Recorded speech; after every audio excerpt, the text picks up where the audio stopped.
da Diálogos com o Caminho, seguir na semana sobre a consciência com o nosso convidado, Frei André Bocato.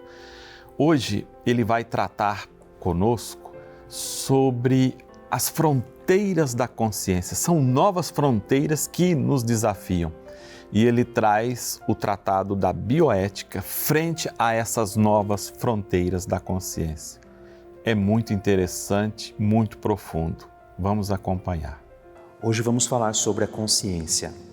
E dentro do tema da consciência entra um tema que é um desafio contemporâneo, que é a bioética e as novas fronteiras da consciência. Bem, o que é a bioética, primeiramente? A bioética, ela é uma espécie de ciência da vida.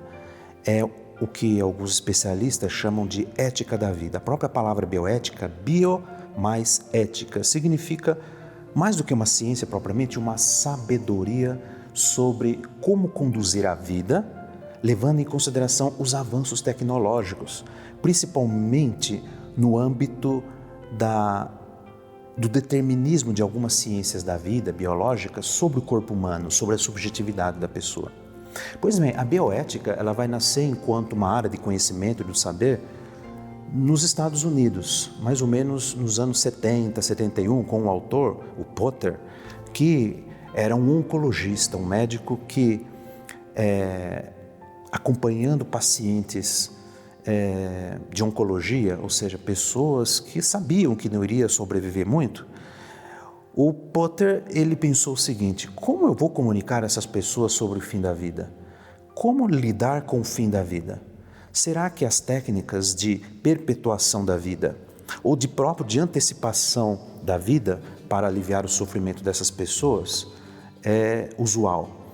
Então, a bioética ela vai surgir nesse contexto norte-americano de amplo aprofundamento técnico da própria biomedicina dentro desse contexto. Depois, a bioética ela vai migrar para a Europa e na Europa ela vai como que fazer uma espécie de fusão com o chamado personalismo, com as correntes filosóficas que tinham uma preocupação de colocar a pessoa, o sujeito, no centro. Imaginemos nós, depois de 2 grandes guerras mundiais, a Europa amadureceu muito em termos de conhecimento sobre a pessoa e de valorização da dignidade da pessoa humana. Então, quando a bioética ela migra para a Europa, os bioeticistas europeus eles vão se preocupar não só sobre a questão do fim da vida, mas também sobre a totalidade da existência da pessoa, desde o surgimento da vida, desde a concepção até a morte. Então, a bioética ela vai ganhar contornos mais filosóficos, mais personalistas.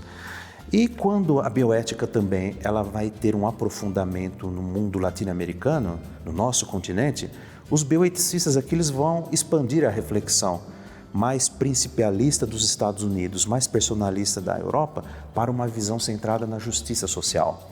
Ou seja, questões como pobreza, o lugar do migrante no mundo, questões, por exemplo, com relação à miséria de um ambiente, com uma série de situações. Então, a bioética dos anos 70 para cá, ela tem amadurecido sobre essas questões sobre o ser humano, o lugar do ser humano no mundo e o próprio impacto das tecnologias para fazer com que a pessoa também ela possa realizar-se humanamente. Então, a bioética surgindo nos Estados Unidos dentro do guarda-chuva da biomedicina, ela vai trazer uma preocupação muito mais centrada em como que os médicos, por meio das técnicas, podem ajudar as pessoas. Então, a própria bioética ela já surge interpelando a consciência, as pessoas. Ela interpela a filosofia, interpela a teologia, interpela as religiões, mas interpela os estados que precisavam também criar constituições, leis, para tentar regrar os excessos, ou terapêuticos ou não. Então, uma das questões que surge com relação à bioética, as novas fronteiras da consciência, é até que ponto a civilização tecnológica, que é essa em que a gente vive, ela tem a última palavra, e até que certo ponto é a pessoa. Na sua liberdade, responsabilidade de consciência, ela deve decidir sobre a sua vida. E hoje, por exemplo, se coloca o desafio da inteligência artificial. Como podemos lidar com esses novos desafios bioéticos frente à consciência? É um dos grandes desafios que carregamos. Frei André Bocato, um homem que se dedica ao estudo da teologia moral, a trazer para nós um estudo diferenciado. Muito obrigado, Frei, por mostrar as fronteiras atuais, fronteiras novas da consciência. Tchau!